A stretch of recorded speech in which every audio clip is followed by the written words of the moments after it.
tous, bienvenue à ce webinaire dédié à la gestion pilotée Lazare Frères Gestion. Nous serons accompagnés aujourd'hui de deux interlocuteurs historiques. Bonjour à vous. Bonjour. Nous avons à ma droite Julien Pierre Nouan, directeur des études économiques et de la gestion diversifiée, qui nous présentera dans un premier temps le groupe Lazare et Lazare Frères Gestion globalement, puis les perspectives économiques et financières. Dans un second temps, Colin Fèvre. Bonjour. Tout à droite, économiste allocataire qui s'occupe de la gestion des profils. Il nous présentera les principaux arbitrages sur l'année 2022 et sur ce premier semestre 2023, ainsi que le positionnement de l'ensemble des portefeuilles en fonction des assureurs concernés. Et enfin, nous finirons par les traditionnelles questions de nos auditeurs. Julien Pierre, je vous propose de commencer. Bien sûr. Donc, le groupe Lazare est un groupe dont l'essentiel de l'activité consiste à conseiller des clients sur deux métiers. Le premier métier, le métier un peu historique de la maison, c'est le conseil financier, donc tout ce qui est fusion-acquisition, conseil en dette et conseil au gouvernement. Et il y a un deuxième métier qui est un métier de gestion d'actifs.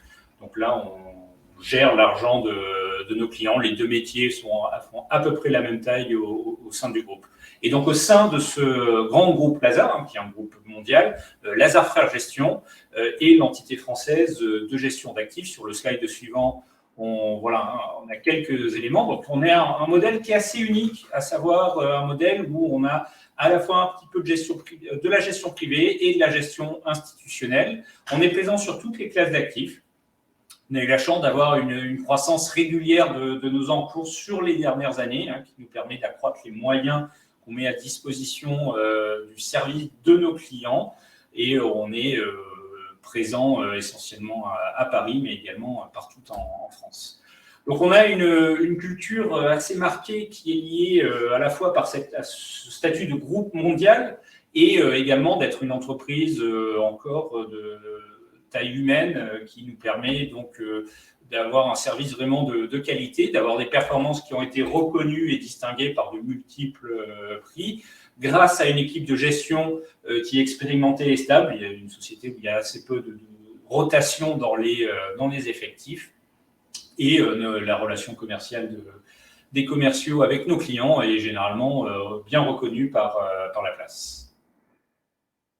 Je vous propose donc, après ce rapide portrait de la société Lazare Frères Gestion, de revenir un petit peu au cœur du sujet, les perspectives économiques et financières, avec un environnement qui est assez exceptionnel. On est toujours dans la suite de cette période post-Covid, avec une normalisation des politiques monétaires liées à la poussée de l'inflation. Donc, ce qui est intéressant toujours, c'est d'aller dans le détail des choses pour essayer de mieux comprendre ce qui se passe. Sur ce graphique, on a le détail de l'inflation aux États-Unis, l'inflation hors alimentation et énergie, c'est celle que regardent les banquiers centraux, excluant donc des prix qui sont moins sous le contrôle de la Banque centrale. Et on voit différentes tendances se mettre en œuvre. La première tendance qu'on voit, c'est que l'inflation des biens hors alimentation et énergie s'est normalisée. On avait eu une poussée d'inflation, alors là, c'est entre 2020 et 2021, à des niveaux très forts. Et on est en train de revenir à la normale. Deuxième catégorie de prix, le coût du logement, qui est une catégorie importante aux États-Unis. Et on est en train de se stabiliser et voire de commencer à ralentir. Et troisième catégorie, alors qui est la plus importante, dans l'inflation hors alimentation énergie, ça représente à peu près la moitié des prix, tout ce qui est services hors logement. Et là, on est encore sur des évolutions de prix assez élevées. Pourquoi ? Parce qu'on a une évolution des salaires qui est assez élevée. Lorsque vous produisez des services, le travail, c'est votre première matière première. Et donc, on a des prix qui sont tirés à la hausse. Sur le slide suivant, on voit l'action des banques centrales. L'action des banques centrales, les banques centrales ont des objectifs d'inflation. Donc, elles cherchent à juguler l'inflation. On a une inflation qui a atteint des niveaux qu'on n'avait pas connus depuis les débuts des années 80. Et donc, pour juguler cette inflation, elles remontent leur taux. Elles remontent leur taux de manière très rapide. Vous voyez que début 2022, on avait des taux qui étaient encore à 0 aux États-Unis sur les taux courts. Aujourd'hui, on est à plus de 5%. Et ce qu'on voit, c'est que généralement, quand on a des cycles de remontée des taux aussi forts et aussi rapides, la plupart du temps, et même quasiment tout le temps, ce cycle de remontée est suivi d'une récession. Donc la question aujourd'hui, c'est les banques centrales sont en train de lutter contre l'inflation. Est-ce qu'on va avoir un coût en termes de croissance? Et si on passe au slide suivant, on voit que ce resserrement monétaire, il s'accompagne d'un resserrement du crédit par les banques. Sur ce graphique, vous avez les conditions d'octroi de crédit. Plus on est vers le haut, plus les banques durcissent leurs conditions d'octroi de crédit. Là, on s'intéresse sur le crédit aux entreprises. Et vous voyez qu'on est sur des un durcissement assez marqué. Et les bâtonnets gris sur ce graphique correspondent aux périodes de récession. Et vous voyez qu'on est sur des niveaux qu'on a généralement vus en amont des récessions. Donc nous, aujourd'hui, on est très attentifs à tous les indicateurs de la conjoncture économique. Ce qu'on voit, c'est quand même encore une grande résistance de l'activité économique. Sur ce graphique, vous avez les créations d'emplois par le secteur privé aux États-Unis. Vous voyez qu'on est encore autour de 200 000 créations d'emplois par mois. C'est tout à fait important. Et donc, pour l'instant, on a quand même une activité qui a bien tenu. Mais on va le voir sur les slides suivants, on a davantage de signaux qui nous amènent à être prudents, hein. Sur ce graphique, on a les indices ISM, qui sont des indices que nous aimons beaucoup sur la conjoncture américaine, parce qu'on interroge les entreprises sur leurs effectifs, sur leur carnet de commandes, sur leur production, et c'est très bien corrélé au PIB. Et on voit quand même une nette dégradation sur les derniers mois, à la fois dans le secteur manufacturier et dans les services, une dégradation qu'on voit généralement dans des périodes où on s'approche de récession.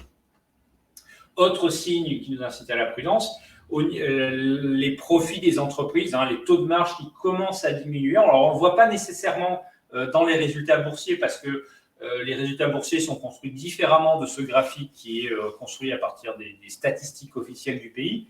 Mais vous voyez, là aussi, une baisse de la part des profits qui est généralement quelque chose qu'on voit en amont des récessions.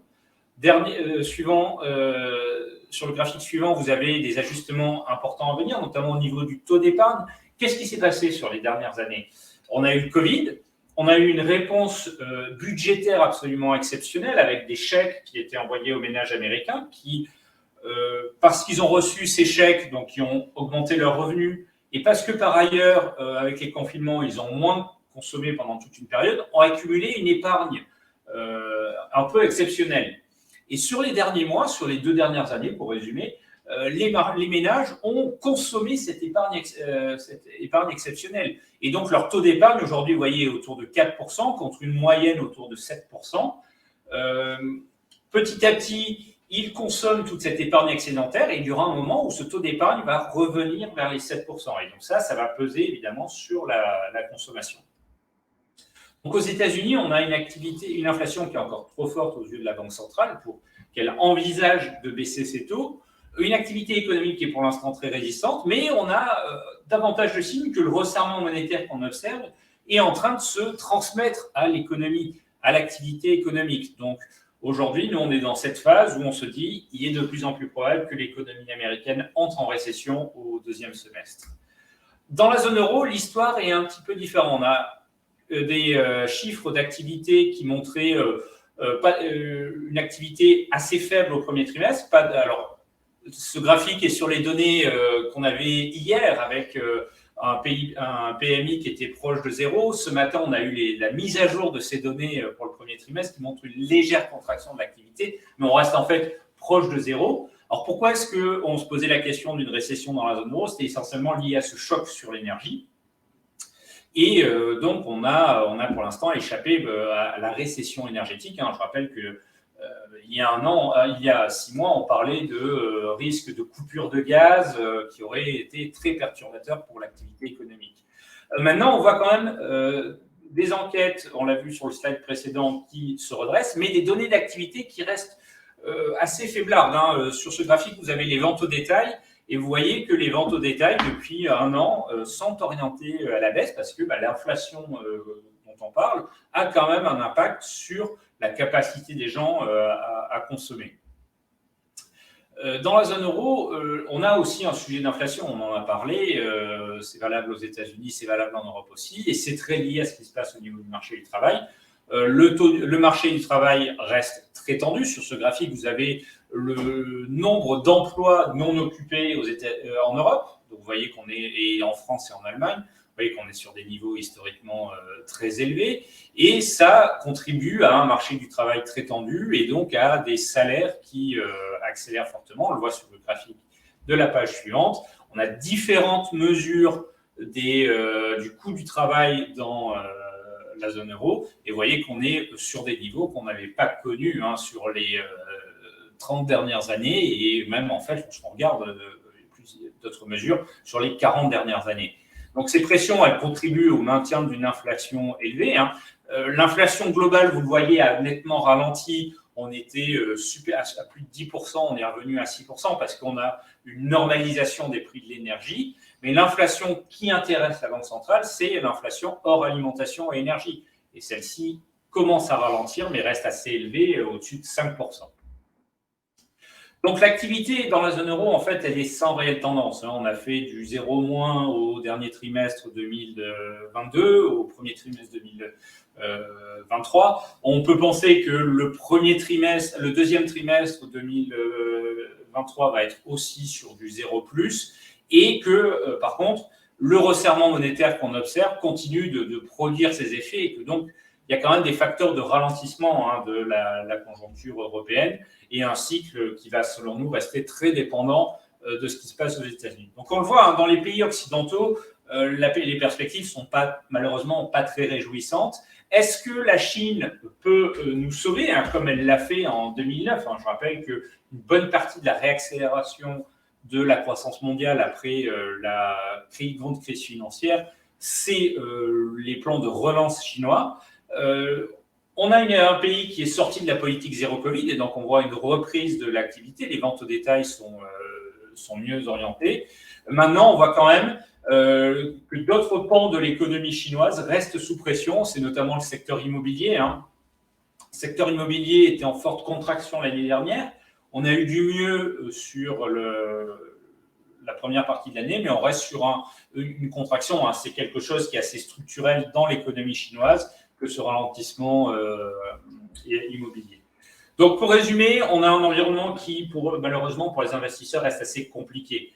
Une inflation exceptionnelle qui pousse les banques centrales à durcir leur politique monétaire, à remonter le coût, les coûts de financement pour tous les acteurs, pour peser sur la demande et ralentir l'inflation.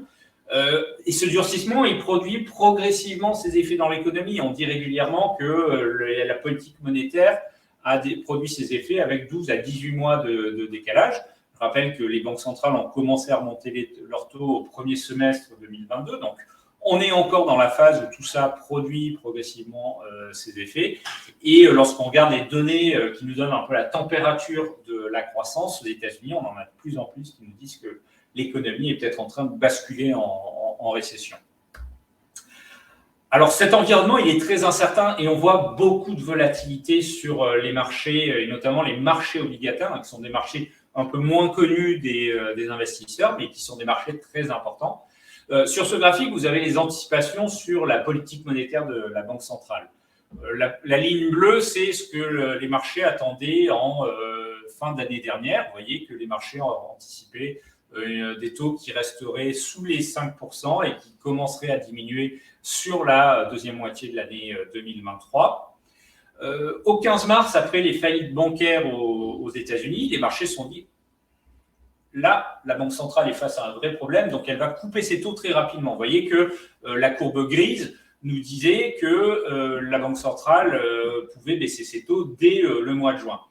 Et finalement, il n'y a pas eu de contagion au système bancaire américain. Et donc aujourd'hui, vous voyez, la courbe noire nous dit que les investisseurs attendent encore peut-être une hausse de taux par la Banque centrale et des taux qui resteraient sur ces niveaux-là jusqu'à début 2024.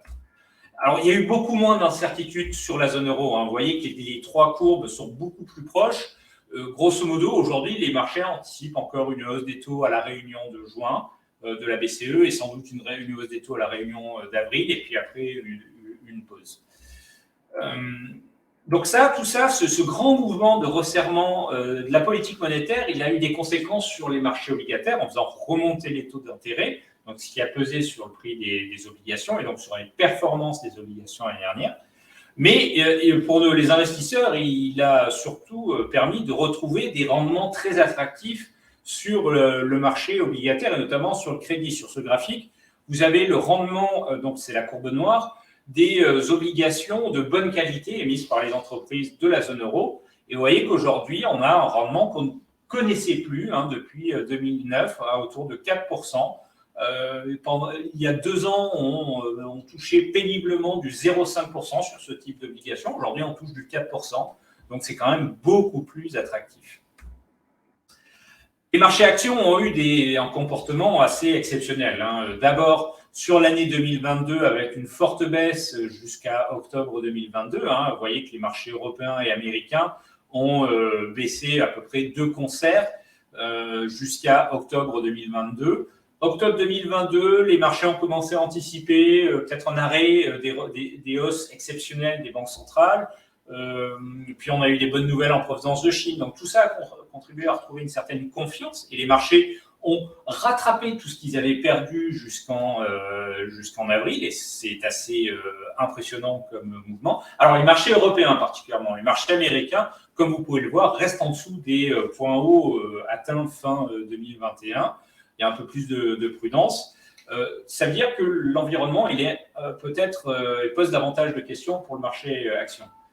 Je me permets une question, il y a des cas pratiques qui me reviennent à l'esprit. C'est assez contre-intuitif parce que ce type d'investissement spécifiquement sur des classes d'actifs actions se fait dans le temps long. On a néanmoins beaucoup de clients qui ont, c'est compréhensible, le réflexe de comparer la performance d'indices comme le S&P 500 ou l'Eurostoxx 50 sur des périodes à court terme. Là, on voit effectivement qu'il y a quand même une belle performance depuis ce début d'année si on regarde le point bas et le point haut.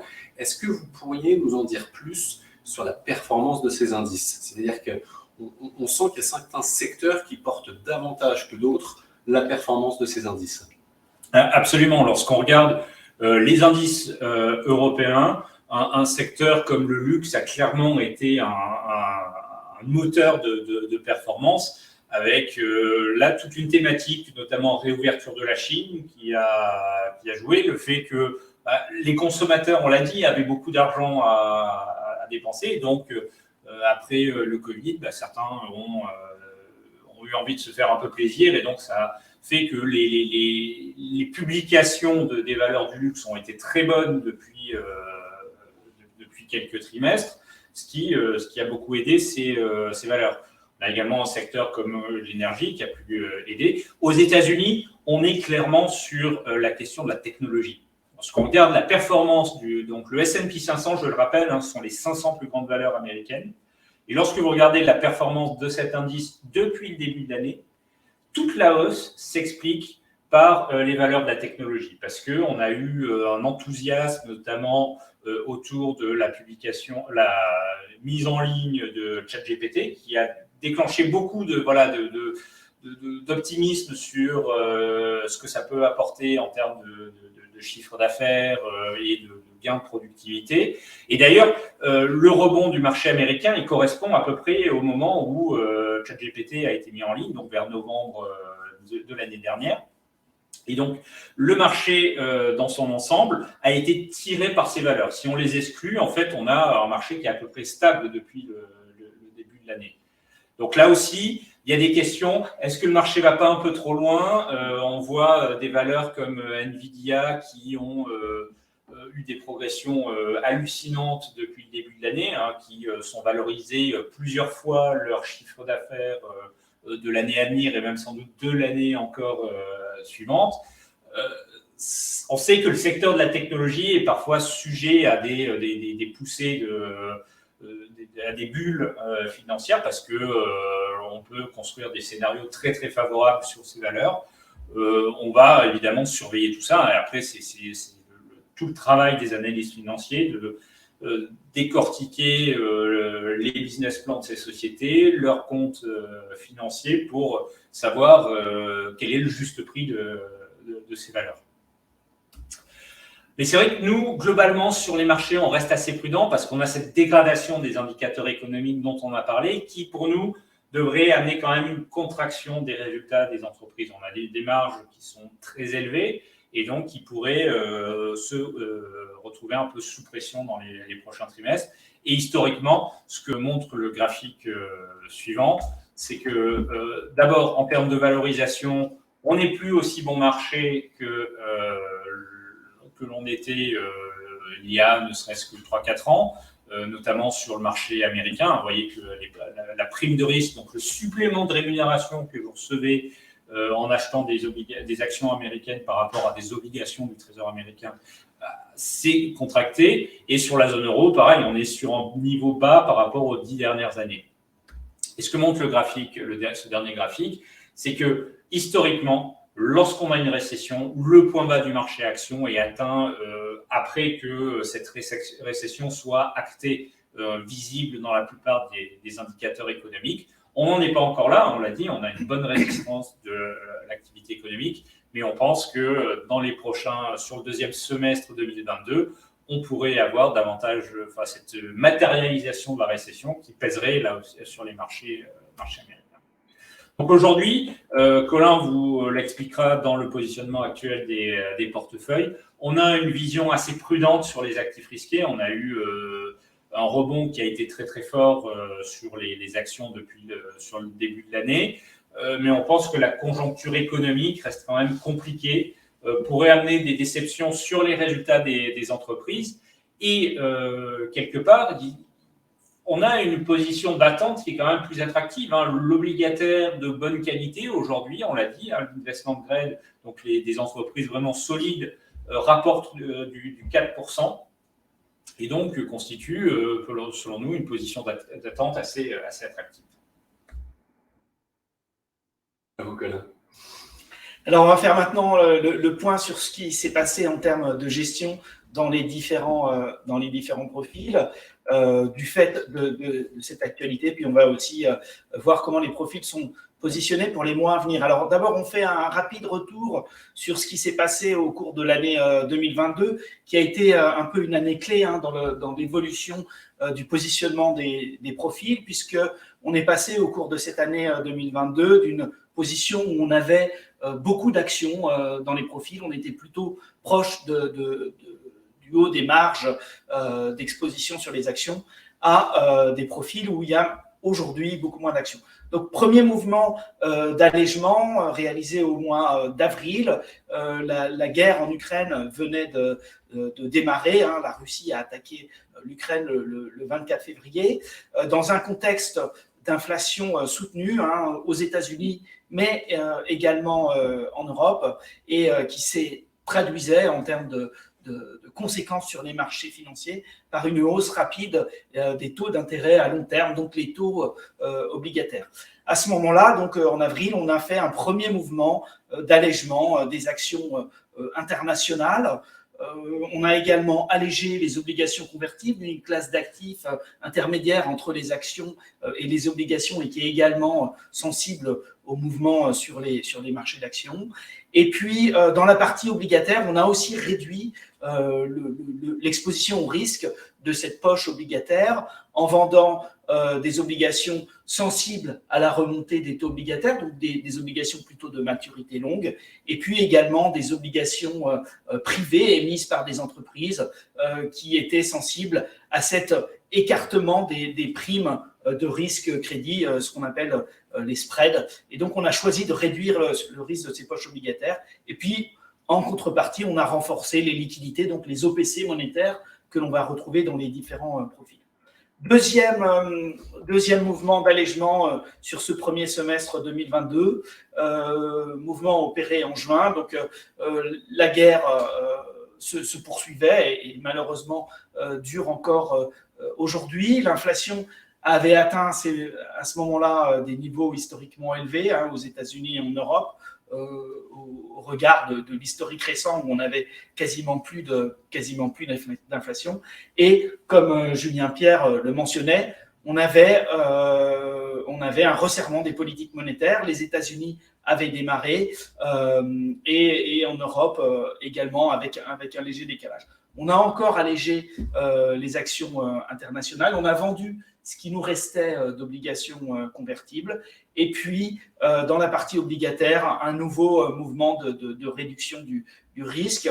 Et à nouveau, le produit de ces ventes a été placé en OPCVM monétaire de manière à préserver ces montants des investis de classes d'actifs plus risqués. Et puis, ça nous amène à notre troisième et dernier mouvement d'allègement de l'année 2022. On l'a réalisé à la fin du mois de novembre, alors que les marchés, on l'a vu sur le graphique tout à l'heure, avaient déjà fortement rebondi depuis la fin du mois de septembre, le milieu du mois d'octobre. Et là, on a allégé plutôt les grandes capitalisations européennes et américaines. Ça nous semblait opportun de profiter de ce rebond alors que on avait des cours de l'énergie qui s'envolaient avant l'hiver, et puis également des incertitudes sur ce qui allait se passer en Chine à propos de la politique zéro Covid. Et on a remonté à ce moment-là également la sensibilité de la poche obligataire pour tenir compte du fait que les taux d'intérêt étaient déjà remontés et que les obligations avaient regagné de l'intérêt puisqu'elles offraient à ce moment-là à nouveau un rendement, ce qu'on n'avait pas vu depuis longtemps. Voilà pour les mouvements de 2022. On a gardé ce positionnement au cours des premiers mois de l'année 2023. Et puis, nous venons de réaliser un arbitrage à la toute fin du mois de mai, alors que l'activité économique reste solide, mais comme Julien Pierre vous l'a expliqué, nous pensons que nous nous approchons d'une récession. Et d'ailleurs, on peut discerner aux États-Unis les premiers signes d'une récession. Et nous pensons donc qu'il est opportun de maintenir un niveau d'exposition aux actions bas dans les différents profils. Donc, on a maintenu globalement le niveau d'exposition aux actions, on l'a allégé marginalement à la baisse. On a fait quelques petits arbitrages au sein des poches actions, puisqu'on a plutôt allégé les grandes capitalisations européennes, les actions américaines et les actions japonaises, et on a légèrement renforcé les petites capitalisations européennes qui sont généralement plus chères que les grandes capitalisations européennes et qui aujourd'hui offrent plutôt une décote, et ça nous a semblé être un bon moment pour rééquilibrer un peu les poches actions en faveur des petites capitalisations européennes. Et puis, alors qu'on avait plutôt allégé les obligations, on a renforcé les obligations dernièrement, puisque, comme Julien Pierre le mentionnait, on a maintenant une rémunération intéressante à détenir des obligations. Et pour renforcer ces obligations, on a prélevé sur nos poches monétaires qui sont toujours importantes dans les profils. Le positionnement des profils aujourd'hui, alors comme d'habitude, on vous présente les profils carte blanche chez les trois assureurs, Generali, Swiss Life et Suravenir, mais mon discours est valable pour l'ensemble des profils de la gestion privée. Quand on fait un mouvement d'allègement des actions, on va alléger les actions dans ces profils carte blanche, mais également dans les différents profils. La gestion est vraiment identique dans le sens des mouvements. Ce qui va varier, c'est l'ampleur des mouvements, puisqu'on a des profils qui ont des marges de manœuvre plus ou moins importantes. Et puis, ce qui va changer également, c'est le niveau d'exposition aux actions. On a des profils qui sont plus ou moins exposés aux actions en fonction du risque que les investisseurs souhaitent prendre dans leur contrat d'assurance. Donc, vous voyez une exposition aux actions qui est faible. On est proche de 10%, sachant que dans ces profils carte blanche, on peut aller de 0 à 100% pour cette exposition aux actions. Donc, on est vraiment proche des bornes basses dans nos profils. Ensuite, dans la partie convertible flexible, on a un poids assez réduit. Je m'aperçois qu'on a fait figurer ce poids dans la partie convertible, mais il s'agit plutôt d'un fonds flexible. Les fonds d'obligations convertibles sont sortis des profils. Et puis ensuite, une poche obligataire qui est assez importante, plus que la moitié des profils, et qui a été récemment renforcée. Et toujours cette part importante de monétaire qui nous donne la capacité de réinvestir quand le moment nous semblera opportun. Un petit point sur la performance, donc toujours de ces 3 profils carte blanche, sachant qu'on va retrouver une performance qui aura globalement la même forme pour l'ensemble des profils. Sur cette période glissante de 5 ans, qui est une période assez compliquée, on a eu une année 2018 difficile, ensuite une année 2019 qui était une bonne année pour réaliser des investissements financiers. Le choc de la crise du Covid, vous voyez, c'est assez spectaculaire. Ce rebond en 2021, une année 2022 à nouveau difficile, et puis une année 2023 un peu meilleure. Et donc, la performance depuis le début de l'année sur ces profils carte blanche est légèrement supérieure à 1%. On voit qu'elle était en recul en 2022, un recul proche de 9%. Si on met ça un peu en parallèle avec les mouvements sur les marchés, sur les actions, on a perdu plutôt plus que 10%, 10-15%, jusqu'à 30% sur le Nasdaq, le marché des valeurs technologiques américaines. Et puis, on avait aussi des obligations qui ont baissé assez fortement en 2022, de l'ordre de 15% à cause de cette tension des taux d'État et également l'écartement des primes de crédit.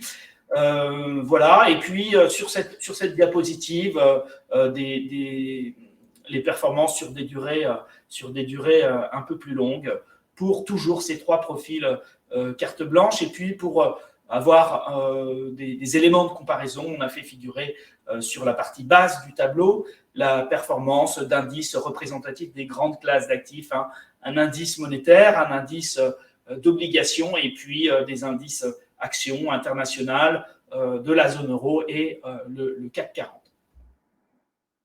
Alors, pour conclure sur la façon dont ces profils sont positionnés aujourd'hui, on a toujours un positionnement très défensif, donc peu d'actions, des poches obligataires qui se protègent contre le risque qui pourrait toucher les obligations émises par des émetteurs privés, la partie crédit, avec une exposition donc action qui a été sensiblement réduite au cours de l'année 2022 et qui est aujourd'hui proche des bornes basses. Et puis, dans cette poche obligataire, on a récemment remonté la sensibilité, puisque généralement, quand on a une récession, quand on a une période agitée sur les marchés financiers qui accompagnent la récession de l'économie, on a une baisse des taux et donc c'est intéressant d'avoir une poche obligataire un peu plus sensible pour protéger davantage le portefeuille. Toujours peu de crédit et puis toujours du monétaire en proportion importante dans les profils, puisqu'on se projette un peu dans l'avenir et généralement, donc, on anticipe une récession. Ça, c'est un moment où on va avoir une baisse sur les actions, on va avoir le crédit qui va être chahuté, on va avoir une baisse des taux obligataires. Et puis ensuite, une fois qu'on a eu ça, on a généralement un rebond important du marché et cette part importante de monétaire va permettre, au moment où on estimera qu'on sera proche des points bas, de réinvestir. Et voilà, c'est le but de cette poche importante du monétaire, c'est d'abord de permettre de protéger le portefeuille dans une phase agitée et également d'avoir un peu des munitions pour pouvoir réinvestir. Et c'est comme ça qu'on va construire la performance sur le long terme. Donc, pour conclure, l'économie nous semble proche de basculer en récession. On pense qu'on est vraiment à un moment qui est un tournant sur les marchés financiers, que ce soit sur les marchés d'actions ou sur les marchés de taux. Et donc, les profils ont ce positionnement défensif dans l'attente de ce tournant. Juste pour mentionner que nous faisons régulièrement le point en vidéo et si ça vous intéresse, vous pouvez aller consulter cette vidéo pour avoir le point sur ce qui se passe en termes de gestion des profils de gestion pilotée. Magnifique. Merci beaucoup de vos interventions et de votre pédagogie. Je propose à notre collègue de passer aux questions de nos auditeurs. Alors, une première question. Quelle allocation conseillerez-vous pour un profil offensif?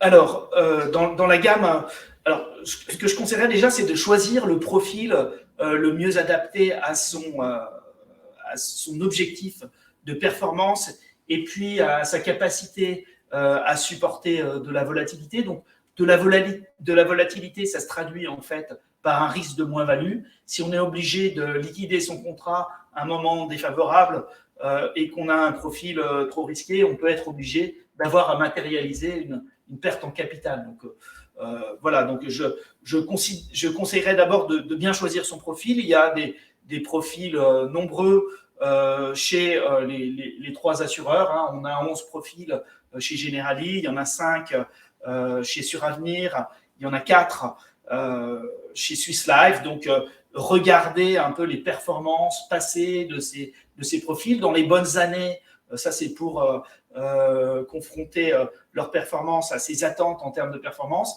Et aussi, c'est même quasiment le plus important, regardez ce qu'ont fait ces profils dans des années difficiles comme 2018, comme 2022. Et puis, regardez si la baisse de ces profils dans ces années difficiles est compatible avec ce qu'on est capable de supporter. Et puis ensuite, l'allocation, en fait, il n'y a pas vraiment d'allocation à choisir puisque l'allocation, c'est nous qui la faisons dans cette offre de gestion pilotée. Sinon, si c'est un profil en gestion libre, je conseillerais de la même manière que nous avons positionné nos profils, d'avoir un positionnement relativement prudent aujourd'hui, c'est-à-dire pas trop s'exposer et puis garder des réserves pour revenir investir à des moments où les actifs seront décotés. Merci. Alors, peut-être une question pour Julien Pierre. Quels sont les éléments à surveiller de près pour les investisseurs dans l'environnement actuel et quelles sont les principales sources d'incertitude ou de volatilité sur les marchés financiers? À court terme, il faut regarder les indicateurs de l'économie américaine parce que on a des marchés qui, pour l'instant, sont très positionnés sur l'idée d'un ce qu'on appelle un soft landing, un atterrissage en douceur. Donc, à la fois du niveau de l'inflation ralentit, et au niveau de la croissance, on n'a pas de choc trop brutal. Si les marchés se retrouvent confrontés à une dégradation beaucoup plus importante des indicateurs économiques qui disent que l'économie américaine est en train de basculer, ça créera de la volatilité très clairement. On regarde aussi la politique des banques centrales. C'est vrai qu'on a un sujet d'inflation, donc est-ce que les banques centrales couperont les taux aussi rapidement que ce qu'elles ont pu faire auparavant? C'est également quelque chose à surveiller de près. Et évidemment, comme toujours, l'environnement géopolitique, on voit que la guerre entre la Russie et l'Ukraine se poursuit toujours avec peut-être une nouvelle phase à court terme. Mais on voit aussi en Asie les tensions entre Taïwan et la Chine augmenter. On sait que l'été est parfois propice à ce genre de crise, donc c'est toujours quelque chose qu'il faut surveiller aussi. Merci. Alors, on a une autre question. Quels sont les pays qui peuvent apporter du profit selon vous? Alors, nous, on raisonne rarement en termes de pays spécifiquement, à part lorsqu'on parle des États-Unis, qui est une grande économie à part entière. Nous, on regarde effectivement les zones, donc on va avoir et le Japon, qui est aussi un marché assez spécifique. Donc, nous, on raisonne en termes d'allocation entre les États-Unis, l'Europe, la zone euro, le Japon et les pays émergents dans leur ensemble. Et c'est vrai que dans le contexte économique qu'on a décrit, on pense que tous seraient plus ou moins impactés par une récession. Après, il y a sans doute des questions à se poser sur la réexposition qui viendra dans un deuxième temps. Et là, on peut penser qu'un pays comme le Japon peut présenter de l'intérêt avec toute la thématique entre guillemets, démondialisation et peut-être plutôt de réduction de la dépendance vis-à-vis de la Chine. Le marché européen peut aussi présenter de l'intérêt et sur les États-Unis, c'est vraiment un pari sur la technologie. Est-ce qu'on pense qu'après cette forte hausse qu'on a eue sur le début de l'année, on peut avoir encore une hausse importante de ces valeurs technologiques, ou est-ce qu'on table sur un retour à une certaine normale? Et pour finir, sur les marchés émergents, on sait qu'on a un contexte de renchérissement de la liquidité en dollars, parce que la Fed remonte ses taux, et c'est des environnements qui sont souvent un peu compliqués pour les pays émergents, et il y a des questions sur la croissance chinoise. Donc, voilà, si on devait réfléchir, peut-être commencer à se réexposer à l'Europe via les petites capitalisations, le Japon aussi peut présenter de l'intérêt. Super, merci beaucoup. On a une autre question. Donc, allez-vous modifier l'allocation du PEA flexible chez Generali? Alors, on modifiera, donc comme je le disais tout à l'heure, l'ensemble des profils font l'objet des mêmes mouvements en même temps. Et donc, le PEA flexible a également une part importante de monétaire en ce moment, de manière à réduire cette exposition aux actions. Et de la même manière que nous allons remonter le niveau d'exposition dans les profils carte blanche, nous remonterons également à ce moment-là l'exposition aux actions dans le PEA flexible.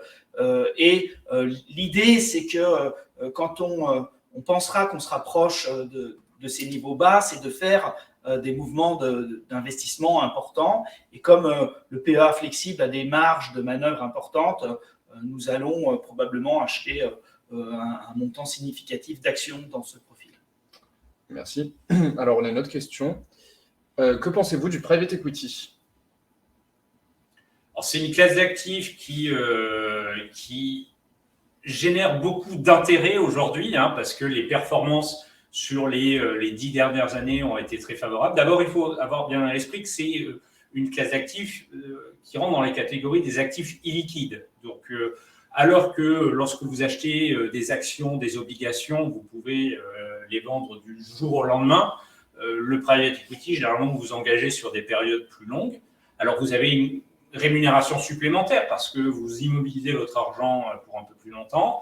Et le deuxième point, c'est que l'activité de private equity, ça consiste à acheter des entreprises avec de l'effet de levier, donc de la dette. La dette aujourd'hui coûte plus cher, donc les performances sont peut-être un peu moins favorables qu'elles l'ont été sur les 10 dernières années.